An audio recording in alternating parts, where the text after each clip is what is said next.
अगर वैकेंसीज के मामले में बात करें तो इस समय पर सबसे बेहतरीन जो डिपार्टमेंट काम कर रहा है वो रेलवे कर रहा है। आप लोग देखें 2026 का जो कैलेंडर उन लोगों ने जारी किया था उसके ही अकॉर्डिंग टाइम टू टाइम सारी की सारी वैकेंसीज को कंप्लीट कराते जा रहे हैं। चाहे आप एएलपी की बात कर लें, चाहे टेक्नीशियन की बात करें, चाहे आप सेक्शन कंट्रोलर की बात कर लें, चाहे आप जूनियर इंजीनियर के शॉर्ट नोटिस की ही बात क्यों ना कर लें, जो आप लोगों को देखने के लिए मिल चुका है। अब बात एनटीपीसी की आती है कि एनटीपीसी की वैकेंसी ग्रेजुएट लेवल की कब आने वाली है, और भैया इसका जो एग्जाम पैटर्न है उसमें कुछ बदलाव होगा या नहीं होगा, क्योंकि आरआरबी का जो एएलपी वाला सिलेबस था उसमें से एक सब्जेक्ट हटा ही दिया इन लोगों ने, तो क्या एनटीपीसी में इस तरीके का कोई चेंज देखने के लिए हम लोगों को मिलने वाला है, सारी चीजों पे हम लोग बात करने वाले। तो सबसे पहले हम लोग देख लेते हैं इनका जो कैलेंडर था उसके अनुसार हम लोगों को एनटीपीसी की वैकेंसी कब देखने के लिए मिल सकती है।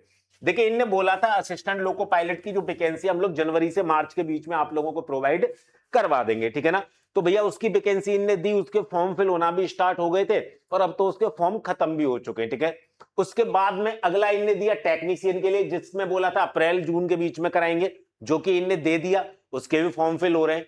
आप देखें सेक्शन कंट्रोलर के भी फॉर्म स्टार्ट हो चुके हैं, इसकी भी वैकेंसी आ चुकी है।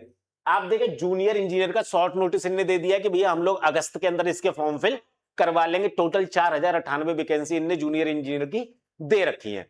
इसके बाद में हमें देखने के लिए मिलने वाली है एनटीपीसी की दोनों ही, चाहे 12th लेवल हो चाहे ग्रेजुएट लेवल की वैकेंसी हो। क्लियर बोल रखा है भैया, जुलाई से सितंबर के बीच में इसके फॉर्म फिल करने की जो प्रक्रिया है उसको हम लोग फिनिश कर लेंगे। और जुलाई से सितंबर के बीच में इनने बोला था किन के लिए, 3 वैकेंसी के लिए, जेई के लिए, पैरामेडिकल के लिए, एनटीपीसी के लिए। तो जेई वाला तो जारी कर दिया, तो अब आप लोगों को ये जो वैकेंसी है, जुलाई तो लगभग खत्म हो गया, 3-4 दिन की बात बची हुई है, आपका अगस्त और सितंबर 2 महीने रह गए, ठीक है ना। तो आपको इसका शॉर्ट नोटिस आप चाहें देखेंगे तो अगस्त के स्टार्टिंग में देखने के लिए आप लोगों को मिल सकता है। बाकी अगर बात करते हैं आप लोग एग्जाम पैटर्न वगैरह की, तो आप लोगों को थोड़ा सा आइडिया दे दूं कि एनटीपीसी की जो वैकेंसी होती है वो 2 चरण के अंदर होती है, ठीक है ना। मेनली 2 चरण रहते हैं। सबसे पहले चरण में आपका सीबीटी 1 करवाया जाता है, अगले चरण में आप लोगों का सीबीटी 2 करवाया जाता है। जो टाइपिंग वाली पोस्ट होती है उनके लिए टाइपिंग भी करवाई जाती है, जो टाइपिंग की पोस्ट नहीं है उनके लिए टाइपिंग नहीं करवाई जाती है।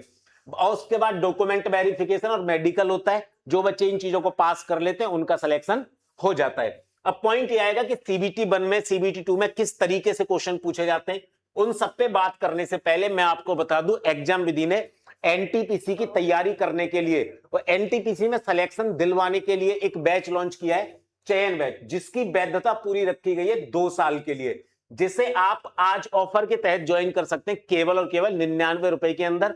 इस बैच के अंदर आप लोगों को हर सब्जेक्ट की live class, recorded class, practice class, doubt class, revision class, आप लोगों को टेस्ट सीरीज क्यूज के फॉर्मेट में, आप लोगों को ebook, handwritten notes, one liner notes, DPP, PDF, मतलब कि आरआरबी एनटीपीसी से रिलेटेड जो भी जरूरी स्टडी मटेरियल होगा या जो भी जरूरी क्लासेज होंगी जो आप लोगों का सिलेक्शन करा सके, वो सब इस बैच के अंदर आप लोगों को प्रोवाइड होने वाला है। अब देखें सीबीटी 1 में एग्जाम पैटर्न किस तरीके का रहता है। तो सीबीटी 1 की अगर मैं बात करता हूं तो आप लोगों से 3 तरीके के सब्जेक्ट है जो पूछे जाते हैं, ठीक है ना। मैथ से क्वेश्चन पूछे जाएंगे, रीजनिंग से और जीके से। सीबीटी 2 में भी सेम इन्हीं सब्जेक्ट से क्वेश्चन पूछे जाते हैं, बट नंबर ऑफ क्वेश्चन जो है वो बढ़ा दिए जाते हैं, ठीक है ना।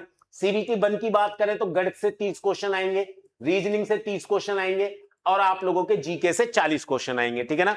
1/3 की नेगेटिव मार्किंग रहती है, टोटल 100 क्वेश्चन रहते हैं, 90 मिनट का समय आप लोगों को यहां पे दिया जाता है। सीबीटी 2 की बात करें तो आप लोगों को जीके के 50 क्वेश्चन दिए जाते हैं, मैथ के 35 क्वेश्चन दिए जाते हैं और आपको रीजनिंग के भी 35 क्वेश्चन यहां पे दिए जाते हैं। टोटल 120 क्वेश्चन हो जाते हैं। इनको सॉल्व करने के लिए भी आप लोगों को 90 मिनट का समय दिया जाता है। अब अगर इसके बाद भी आप लोगों के दिमाग में किसी भी तरीके का कोई भी प्रश्न रह गया है आरआरबी एनटीपीसी की वैकेंसी से रिलेटेड, तो आप मेरे को कमेंट करके बता दीजिएगा, उस प्रश्न के आंसर की वीडियो बना के मैं आप लोगों को प्रोवाइड करवा दूंगा। बट वो वीडियो आप लोगों तक पहुंच जाए उसके लिए आप लोगों का इस चैनल का सब्सक्राइबर होना बहुत जरूरी है, तो चैनल को सब्सक्राइब करके जरूर जाइएगा। और बाकी एग्जाम विधि ने आरआरबी एनटीपीसी का चयन बैच 99 रुपए के अंदर लॉन्च किया, इसको जरूर ज्वाइन करिएगा क्योंकि ये बैच ही आप लोगों की सफलता की चाबी है। मैं मिलूंगा आप लोगों से अगली वीडियो के अंदर, तब तक के लिए जय हिंद, जय भारत।